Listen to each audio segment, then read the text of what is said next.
पटना में चुनाव आयोग की प्रेस कॉन्फ्रेंस। मुख्य चुनाव आयुक्त ज्ञानेश कुमार ने भोजपुरी में बिहार की जनता का आभार जताया। कहा 22 नवंबर से पहले हो जाएंगे चुनाव। बिहार में सीट बंटवारे को लेकर एनडीए में महामंथन जारी। मांझी और उपेंद्र कुशवाहा से मिले धीरेन्द्र प्रधान। मांझी बोले जल्द होगा सीटों का बंटवारा।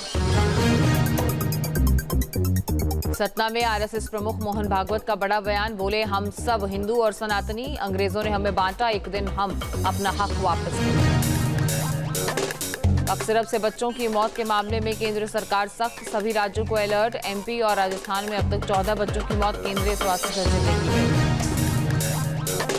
है। सिरप से बच्चों की मौत के मामले में केंद्र सरकार सख्त, सभी राज्यों को अलर्ट। एमपी और राजस्थान में अब तक 14 बच्चों की मौत केंद्रीय स्वास्थ्य सचिव ने की है। जहां भक्ति है हर शब्द में, कथाओं में छुपे हैं दिव्य रहस्य और ज्योतिष देता है जीवन को दिशा। धर्म से जुड़ी हर बातों को जानने के लिए हमारे चैनल स्तुति को सब्सक्राइब करें।